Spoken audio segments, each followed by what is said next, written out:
केवल मैं यहाँ पीपल के, इमली के, बरगद के पेड़ों की छाया सोई है।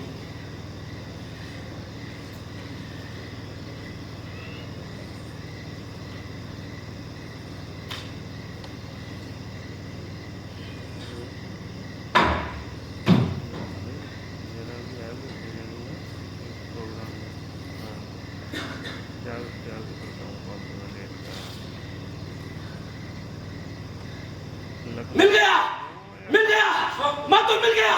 क्या मिल गया? इस बर्बर अश्वत्थामा को सत्य मिल गया मातुल। ये घायल कटा पंख। हाँ, जैसे युधिष्ठिर का अर्थ सत्य घायल और कटा हुआ है। कहाँ जा रहे हो? पांडव शिविर की ओर। नींद में नियत थे, अचेत पड़े होंगे सारे विजय पांडवगण। अभी, बिल्कुल अभी, ये सब अकेले हैं। कृष्ण गए होंगे हस्तिनापुर माता गांधारी को समझाने।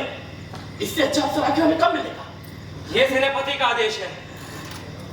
तुमने कहा था नरोवास कुंजरोवा, कुंजर की भांति केवल पदाघातों से ही चूर करूंगा धृष्टद्युम्न को, छोड़ूंगा नहीं उत्तरा को भी, जिसमें गर्वित है अभिमन्यु पुत्र पांडव कुल का भविष्य। नहीं, ये मैं नहीं होने दूंगा। होकर रहेगा ये, साथ नहीं दोगे तो मैं अकेला जाऊंगा। अतुल, मैं जाऊंगा।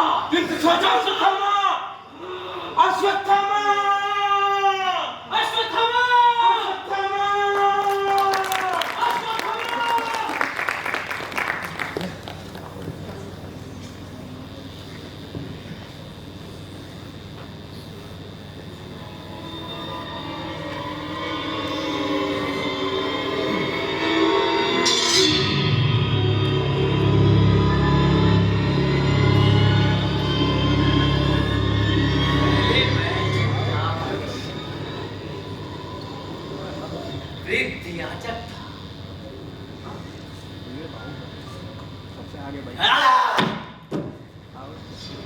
किंतु अब मैं प्रेत आत्मा, आत्मा। अश्वत्थामा ने मेरा वध किया था। जीवन एक अनवरत प्रवाह है और मौत ने मुझे बाह पकड़कर किनारे खींच लिया है और मैं तटस्थ रूप से किनारे पर खड़ा देख रहा हूं कि ये युग का अंधा समुद्र है। चारों ओर से पहाड़ों से घिरा हुआ, तटों से और गुफाओं से उमड़ते हुए भयानक तूफान उसे चारों ओर से और उस बहाव में मंथन है, गति है, किंतु नदी की तरह सीधी नहीं, बल्कि नागलोक के किसी गहवर में सैकड़ों केचुल चढ़े अंधे सांप एक दूसरे से लिपटे हुए आगे पीछे ऊपर नीचे टेढ़े मेढ़े रेंग रहे।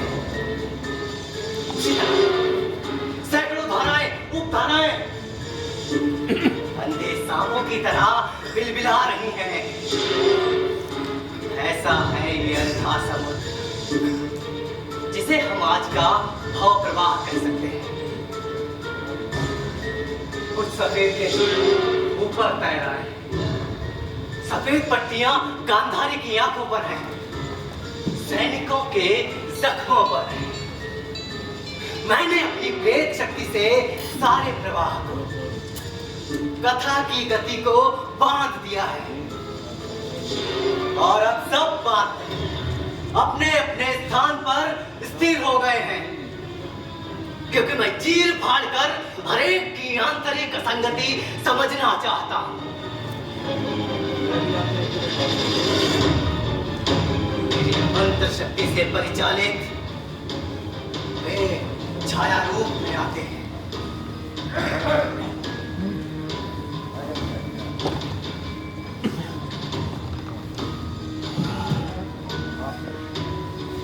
ये मोरपंख काली को आश्वासन देकर हस्तिनापुर से लौटते हुए लगता है कृष्ण के किरीट से गिरा है ये मोरपंख।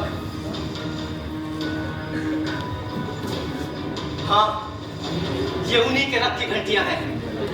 रोक लो उनका रथ, जैसे रोक दिया है प्रवाह मैंने कथा का।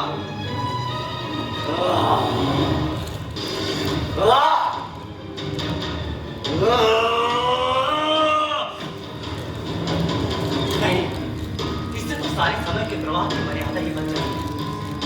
बांध नहीं सकता उनको मैं। ये दूसरा रथ, इसकी गति को मैं तो क्या कृष्ण भी नहीं रोक पाएंगे। ये रथ है मेरे बधिक अश्वत्थामा का। कौवे के कटे पंख से काले रक्त की खड़ा है भयानक उसकी अधम में। और पंख उससे हारेगा या जीतेगा? गड़ा के उस नए काली नाग का दमन अब क्या कृष्ण कर पाएंगे? रथ बढ़ते जाते हैं, मैं हूं अशक्त। कथा की गति अब मेरे बातें नहीं बनती। कृष्ण का रथ पीछे छूटा जाता है अंधियारे में। वो देखो, अश्वत्थामा का रथ पहुंच गया पांडव शिविर में। ओ, ये कौन है? विराट काय दैत्य पुरुष अंधकार में अश्वत्थामा के सम्मुख काली चट्टान सा पड़ा हुआ।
फिर क्या हुआ संजय?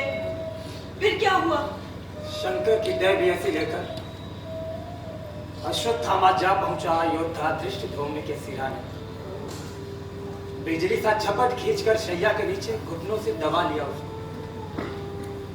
पंजों से गला दबोच लिया।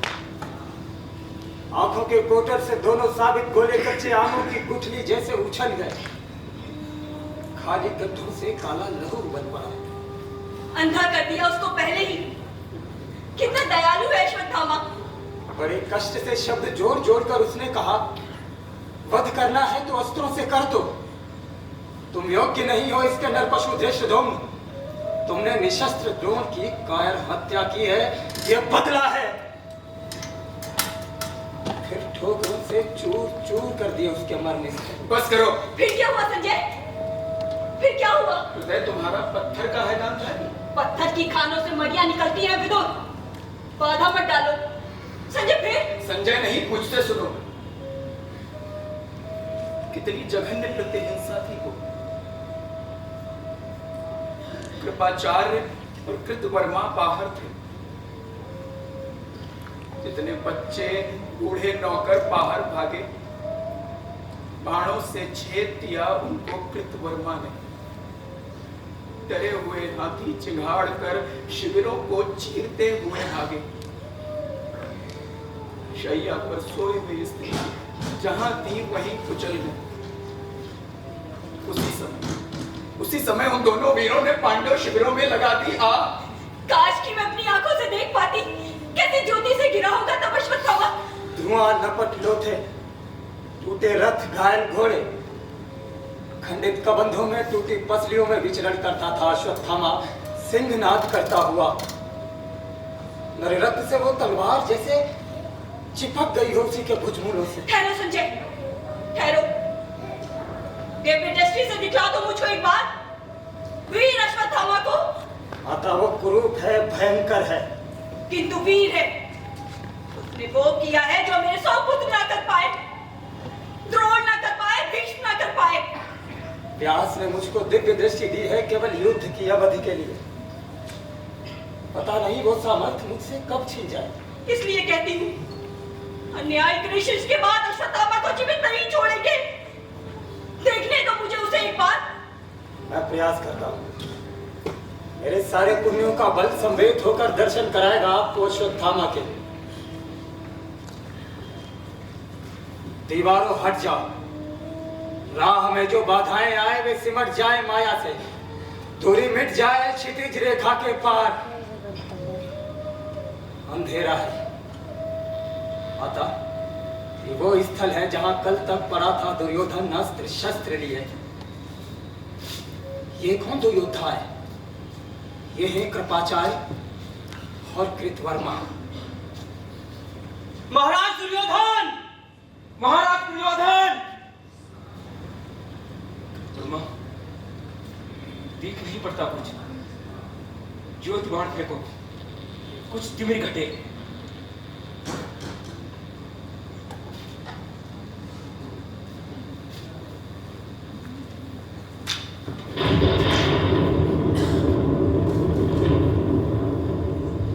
वह महाराज निश्चय ही अर्धमृत दुर्योधन को खींच लेगा है हिंसक पशु इस झाड़ी में। जीवित है, वो ढीलते से लगते हैं। समझ नहीं पड़ता, मुख से बह बह कर रक्त काले काले थक्कों सा जमा हुआ है चारों ओर। महाराज! जमी होगी।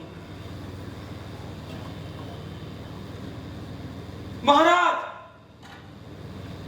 अश्वत्थामा ने पूरे पांडव शिविर को ध्वस्त कर दिया। शेष नहीं बचा एक भी योद्धा। महाराज के मुख पर आभा संतोष की झलक आई है। पलके भी खोल ली। हाँ, ढूंढ रहे हैं किसे? शायद अश्वत्थामा को। महाराज! अश्वत्थामा अपना ब्रह्मास्त्र और मणि लेने गया है। उसे लेकर हम तीनों घोर वन में चले जाएंगे। महाराज की आंखों से बह रहा अश्रु है। ये क्या माता, पट्टी उतारी ही नहीं तुमने? देखो वो आया अश्वत्थामा। संजय, संजय मेरी पट्टी उतार दो। देखूंगी मैं अश्वत्थामा को, वज्र बना दूंगी उसके तन को। संजय, संजय, लो मेरी पट्टी उतार फेंकी। संजय! ये क्या हुआ माता? अभी तक जो मैं देख रहा था दिव्य दृष्टि से, सहसा उस पर एक पर्दा सा छा गया है। जल्दी करो, आंसू ना गिराए। दीवारों हट जाओ, दीवारों हट जाओ। राह में जो बाधाएं आए, ये क्या हो रहा है मुझे? क्या अंधों को सत्य दिखाने के लिए मुझे भी अंधा होना होगा? संजय, क्या कुछ दिख नहीं पड़ता? वन, दुर्योधन या नहीं विदुर, केवल दीवारें, दीवारें, दीवारें। सब समाप्त तो होने की जैसे यही एक बेला है। व्यास, क्यों मुझको दिव्य दृष्टि दी थी युद्ध की अवधि के लिए? आज से मैं कभी भी सीमित दृश्य जगत से तृप्ति नहीं पाऊंगा। सीमाएं तोड़कर अनंत में समाहित होने को प्यासी रहेगी मेरी आत्मा सदैव।